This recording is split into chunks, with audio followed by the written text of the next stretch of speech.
you wanted the best, you've got the best podcast. The hottest podcast in the world. The Chris Voss Show, the preeminent podcast with guests so smart you may experience serious brain bleed. The CEOs, authors, thought leaders, visionaries, and motivators. Get ready. Strap yourself in. Keep your hands, arms, and legs inside the vehicle at all times, because you're about to go on a monster education roller coaster with your brain. Now, here's your host, Chris Voss. Hi, folks. It's Voss here from thechrisvossshow.com.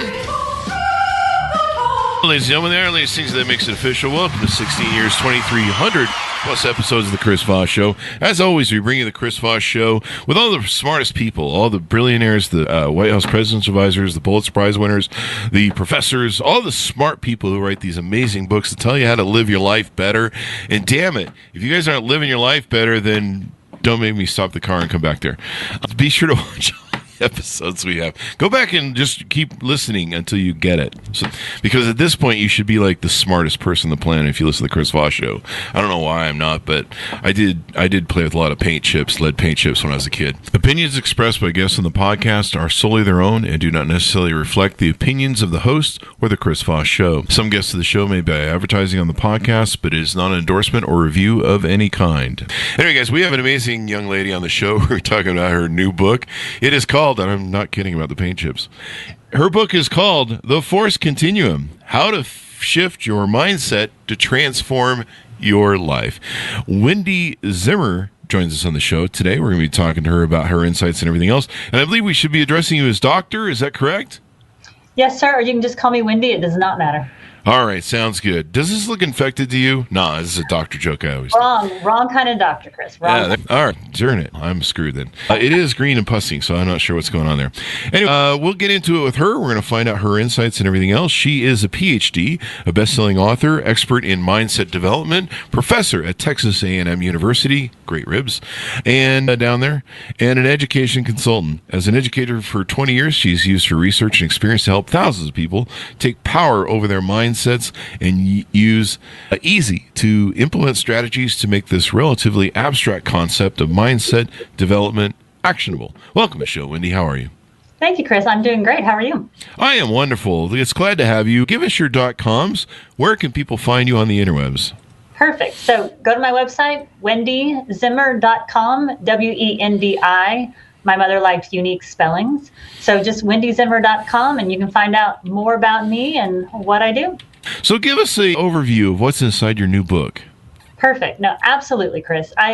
This book definitely is a combination of my life experience and then work that I do with my students and my clients. Overall, my mission in life is to help people increase the belief they have in themselves. Show up differently for themselves, show up differently for those around them. We spend so much time in our lives helping others and investing in others, and we often neglect our own selves. And so I've created a system for teaching people how to believe in themselves, and that's what's in my book.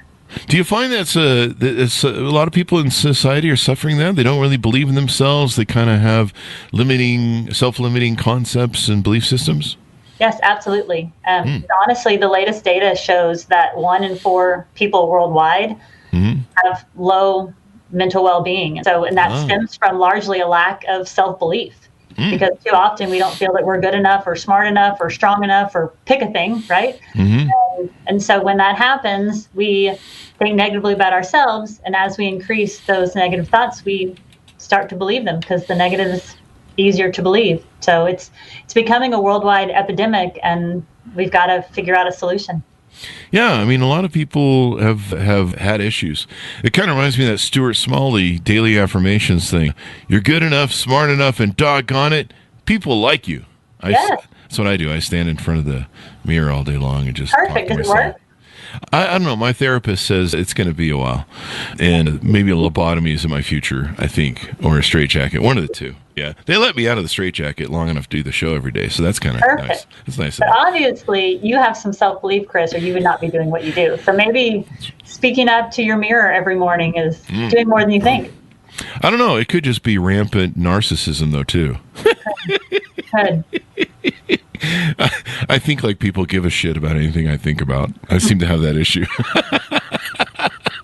But no, you talk about in the book how in this information age we're inundated with videos, those darn podcasts. I'm reading your Amazon websites, social media posts, many other sources of information that give us strategies to achieve what we want.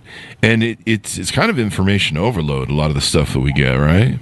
Yes, it is. And that's the problem is we've been taught from a young age, or at least I have, and many people I work with are similar, that we need to believe in ourselves, that we need to feel like we're good enough, and we need to have confidence, and we need to make sure that we, stand up for what we believe in. But the problem is that people are very quick to tell us why we should believe in ourselves, and they're very quick to tell us what we should believe about ourselves. But too often, nobody tells us how. Yeah. So as we're, like perfect word, you said inundated, as we are constantly inundated with new information, I like to use the analogy of a locked cabinet. We take all that information and we put it into the cabinet for one day when we're good enough or strong enough, or we feel that we're going to be the type of person who can then use all those resources. We lock them away for that day when it comes. But the problem is when never comes. We use that as a massive lie, and nobody helps us unlock that cabinet to then use all those resources. So we store them away for a day that we want to be good enough. Where in all actuality, we are exactly who we need to be right now. And as we start investing in ourselves and start increasing our self-belief, then we can use all those resources. We can use social media for good. We can use books and podcasts and all that information that we need. But until we believe in ourselves, we're never going to apply that information. It's just going to become noise that makes us feel even more like we're not measuring up to some arbitrary guideline that's been set for us. And you're right. Some people do that thing where I'll be happy when. Like when I make a bunch of money, I'll be happy, or I'll be a better person, or I'll fix maybe some of my issues, trauma, et cetera, et cetera. I'll do that later. We do a lot of that in time delay. I'll play with my kids more, but in the meantime, I've got to do a lot of work right now, and I'll just ignore them, I guess, for a while. And then what's that old song about the cats in the cradle and the silver spoon? That song that talks about the dad is always putting the son off. I'll play with you later, son. I'm busy right now.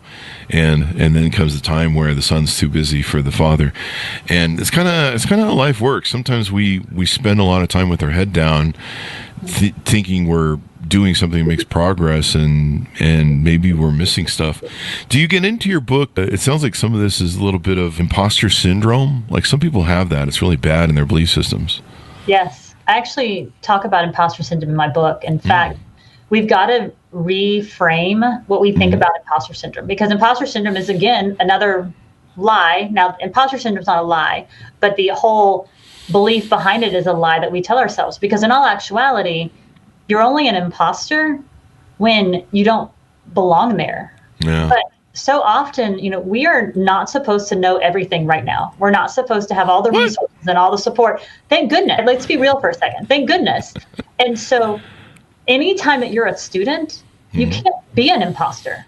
That goes against the definition of student. We should always be students. We should be lifelong learners working to be the best version of ourselves for us and for others. And so if that's true, then we can't be imposters. Now, that doesn't mean we can't feel like imposters. So as we increase our self-belief and as we figure out who we are and who we want to be, we can help ourselves feel less like imposters. But at its core, we are not imposters. We are just students that are learning and growing and working to invest in ourselves to be the best version we can be. And so when we reframe our mindset around that, it's easier for us to give ourselves grace, and it's easier for us to recognize that we're not supposed to be this perfect version of ourselves. We are a work in progress, and thank goodness, because how boring would life be if this is as far as I was ever going to get, if there was no way for me to grow and be better and stronger than I am now.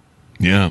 And is that maybe why people feel they're not good enough at the time, is because they're in that transition? Quite possibly. I mean, there's a lot of variables. Transition's part of it. Not taking the time to really reflect on who we are and who we want to be. I often feel sometimes that, especially in various points of our lives, we are truly just surviving. Day to day, surviving. It's like, I made it through today. We live a day at a time. And there's nothing wrong with that for short periods of time. But when we allow that every day over and over and over again, and we don't actually stop to think about, in my book, I ask specific questions about, what do I believe about myself? What do I want to believe? Who do I want to see myself as? How do I want people to see me? How do I want to be seen through the lens of, A, B, or C, pick? So I ask my audience specific questions to make you pause for a second and stop and think about, what does this look like for you? Because for each of us, it's a very personal system, personal plan. And we're not going to follow some, the plan that's right for you, Chris, is very different than the plan that's correct for me. And so taking time to just really reflect on where you are and where you want to be is not often a luxury that we give ourselves. And so that's one of the things I love about this book. When I set out, I joke that it's a choose your own adventure book, because you can kind of pick and for those of us, Chris, you may be younger than me, but for those of us that grew up like late 80s, early 90s reading those books, but because we are all in different places, and what I need today may be different than what you need today, and it might be different than what both of us need tomorrow. And so giving us time to really digest that, and permission, and we don't often allow ourselves the time to do that. Is permission a big part of that? Allowing ourselves to be okay with ourselves, maybe? Absolutely. We spend so much of our time, from when we were little, asking for permission. Permission to anything, right? Permission to go to the bathroom if you're in school. Permission to, I was an elementary school teacher for years, Chris, so that's where I go back to permission. That's where it comes from. It's all, the history's coming back. But permission to stand up for myself, permission to, be who I want to be, because we're afraid that we're going to go against some norm that people have created for us. And so often we're scared, and we think, I have to have permission to be this person or do this thing, where in all actuality, that's just an old lie that comes from years of experience. As adults, we don't need permission anymore. We just think we do. And it can often be an excuse. So we've got to be careful and not let it be an excuse. Some people are just using an excuse not to have to grow, maybe not have to change. Absolutely. And that's okay too, if that's where you are at the moment. But is that really where you want to stay? Most people do not. Yeah, I mean, you've got to. I mean, I have seen a lot of people do that. They do that with starting a business or growth, or I'll get to that eventually, and they never do. And you'll be like, hey, you're still working on that thing years from now that you're going to work on, and I think you're right. We do get caught up in the day to day. You get caught trying to make a living instead of designing a life. And a lot of people, they're like, I'll worry about that. I remember I sat down with my business partner in, was it 92? And we both had corporate jobs, and we had this opportunity to create our first company that we turned into a multi-million-dollar company over, I don't know, what was it, 13, 14, 15 years it lasted. And it built a whole empire of companies for us from there. And I remember sitting down with them, and I said, we can play the corporate game, and we can spend the next 20 years, you and I, moving up the corporate ladder, and maybe if we get lucky, we'll get high enough to get a golden parachute out, or, some sort of nut that we can have to start our own company. But I got to tell you, I don't think I'm going to feel, at 50 or 60 years old, I don't think I'm going to feel like starting a company and working 18 hours a day like we plan on doing here. And he's like, yeah. And I'm like, so if we do this now, we've got the ability to do it now, and we should just go for it. He's like, yep, let's do it. And that's how we launched, and it changed my life and changed his life as well. So, we both, maybe the time isn't perfect for this, and boy, they're right. There's no way I can work 18 hours a day at 57. It's not going to happen. So you talk about mindset. How do you, this is a word that gets kicked around a lot. How do you define mindset? That's a great question, Chris. So I define mindset as the actions and attitudes that help us believe in ourselves. Because too often I think we perceive or we define mindset as passive. It's my thoughts and it's my feelings, but none of that really matters without the action. And so if we reframe around action, I mean, the example you gave just a second ago with you and your business partner is perfect. Because we can sit here all day long and think, should I do it? Should I not do it? I think it's a good idea. But if we don't actually act on it, nothing happens. You would have still been in the same situation a decade later because it would still have been a good idea. And you both would have been like, we should do this. But it never happens. And so that action piece is one that we've got to take that step. They've actually done a lot of research lately. And I don't know if you've heard, Chris, something that's called the 5-second gap or the 5-second hesitation. And it's essentially, they've started doing research on highly successful people. And they're like, okay, how do highly successful people think differently? The thing is that they don't really think differently in the moment. They think differently from the get-go because they decide, I'm going to do it even when I don't want to. Because when that moment that we go, okay, I should do something, there's that 5-second hesitation between that moment we decide and when we actually do something. And in that 5 seconds is when feeling gets involved. So if we don't feel like doing it, like in the morning, your alarm goes off and you're like, should I get up? If you don't feel like doing it, you don't. You hit the snooze, you roll back over. But in that 5-second gap, if you feel like doing it, then you get up. Where highly successful people don't let feelings get involved. They're like, the minute I decide to do it, I've already decided. I'm getting up. I'm doing the thing. I'm making the decision. They don't allow that 5-second gap to stop them from taking action. And that's the big difference. That action truly can change your life, How many of us have looked at something and been like, oh, I can't believe somebody invented that. I had that idea 15 years ago. Why didn't I do it? Well, you didn't do anything, but somebody else did. And that's the big difference, that action piece. We've got to see mindset less as our thoughts and feelings and more as the action that we take. Because if you sit and you think about your feelings about it and you kind of meander about through that whole process, it can be hard to, make a logical decision. You can kind of go feel and think about it a little bit more. And you're right. People take action. Like the same thing I talked about with my companies, launching my companies. Like we just kind of did it like 100 miles an hour. And a year and a half later, we started a second company just on a whim and 100 miles an hour. And we didn't really think about it. We thought about it a little bit, but we just kind of went, nope, get her done. And we did it. And, I look back on my life at these moments that I decided to make a decision and roll with it, even though we maybe weren't perfectly ready or perfectly prepared. That's another mistake a lot of people make. They're like, I'll do it when I'm ready. And and so, I look back on those moments and I'm like, whatever that moment was where I finally made the decision to push the button, I'm just like, thank God I did that. Yeah. What if I had gone into my emotion, and what if I had been like, I'll do it tomorrow? And there's a lot of stuff, that I've done like that over time. And I think about how different my life would be, because those moments where I made that decision and activated, that changed my life.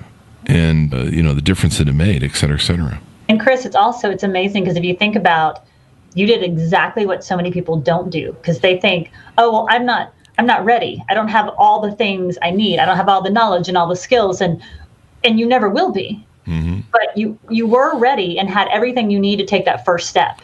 And that's where people have got to change their mindset around, you're never going to be completely ready. Think of the things you learned just with this podcast, Chris. You've been doing it how many episodes now? What did you say? 2,300 plus. See, that's insane.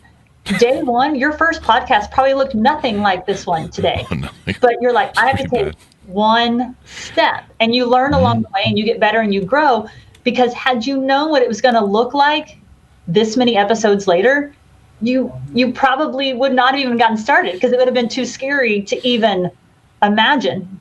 But this podcast, I would venture to say, has probably changed your life. Definitely, yeah. So just taking that first step, quit worrying about the end result, because you have no idea what that's going to look like anyway. Take that first step, take a risk, have it be successful, increase the belief you have in yourself, and then you'll take more risk. And it's those little tiny baby steps. And that's where I think so often we get in our own way, because we're like, oh, I can't be a successful podcast host. What is wrong with you? no, today maybe not, but today you can take one step toward being that person you want to be. And that's, a mindset shift that we all need to do. The one thing I've learned as an entrepreneur in life is you just have to go get in it. One of my friends, Billy Cox, he's a speaker and book writer. He's written multiple books. He has this analogy of get in the game. That's his kind of keywords there. And so he tells people, look, you've got to just get in the game. You've got to get into play. And as an entrepreneur, and even in life, you've got to you're really just doing fixing. So a lot of it is just problem solving. So you're adapting, problem solving, learning. And it's just like a book or anything else, any other skill you want to master. You just have to get in and start doing it. And you're going to fall. You're going to make mistakes. You're going to muck it up, but you're never going to get to where you want to go until you take that first step and you just get in the game, as it were. Absolutely. I tell my students all the time, if your dreams don't scare you, they're not big enough. but you've got to think of it like, I can either continue forward or I can quit. They both hurt. They both are difficult. They both are emotionally and painful, but they're both a choice. So I can continue to fight for what I want and strive toward whatever this goal is, or I can quit.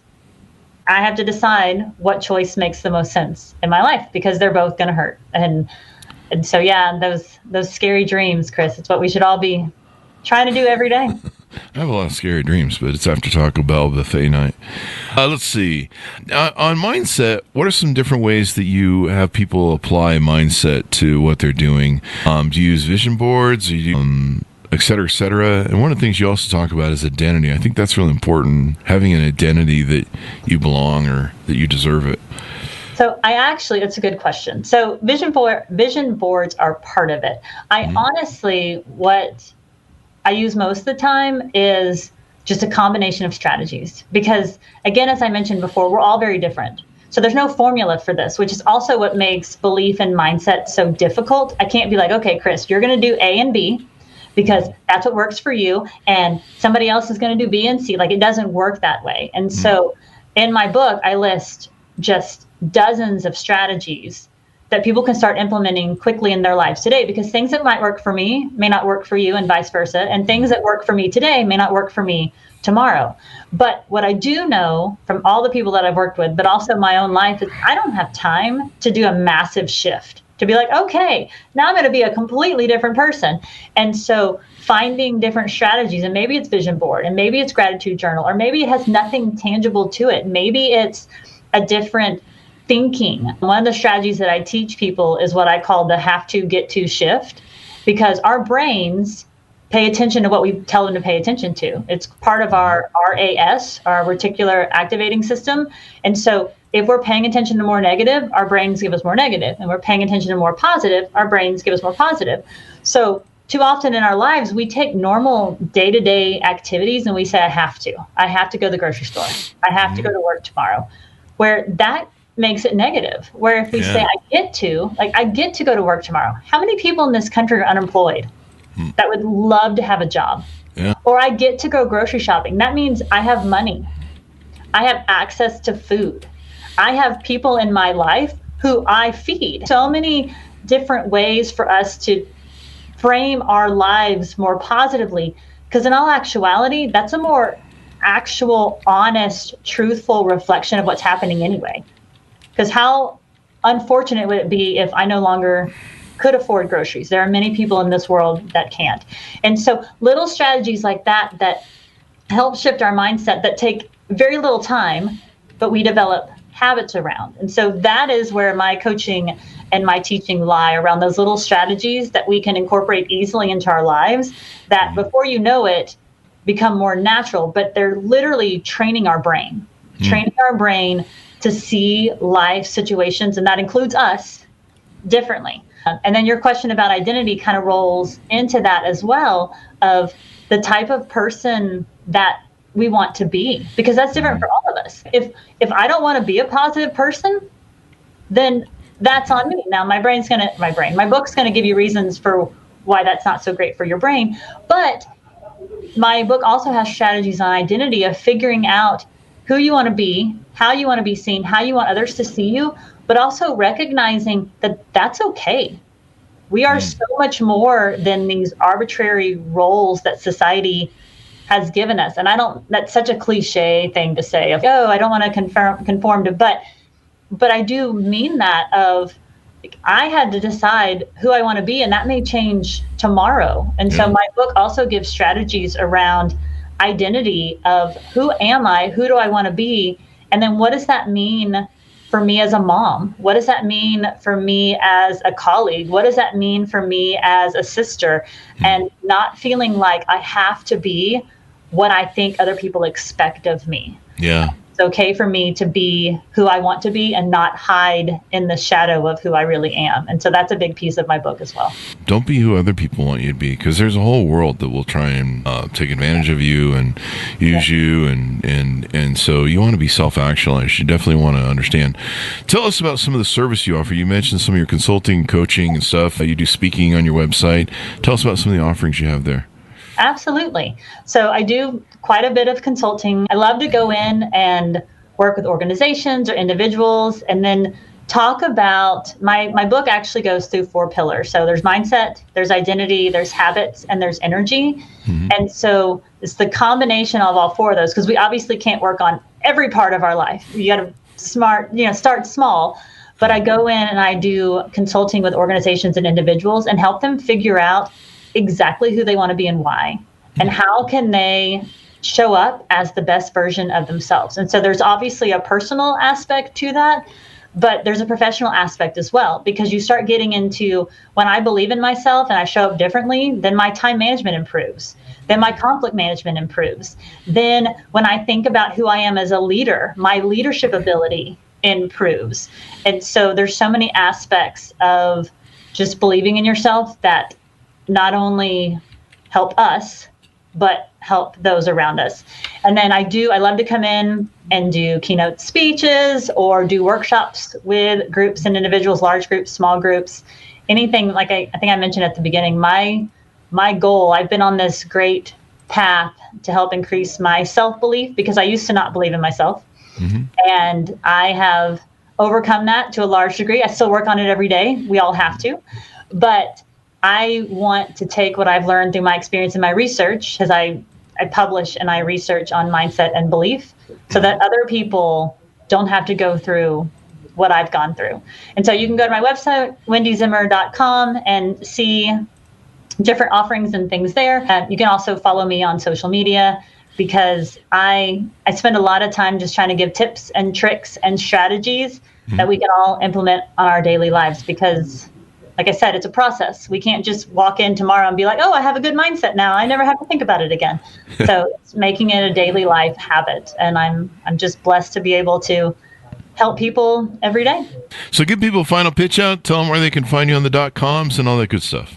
Absolutely. Kind of my final thought. I love, one of the quotes that I live by is Maya Angelou: do the best you can do until you know better. And then when you know better, do better. That's kind of my guidance for today, because believe in yourself the best you can until you get stronger self-belief, and then carry that self-belief and help teach others. And so that's my goal. And I hope everybody today believes in themselves a little bit more because of this talk. You can definitely follow me on Instagram. I'm Wendi K. Zimmer on Instagram. And then on LinkedIn, I'm Wendi Zimmer. And so just find me or go to wendyzimmer.com and check that out. I will also say, if you would like a sneak peek of my book, you can text the word FORCE to 33777.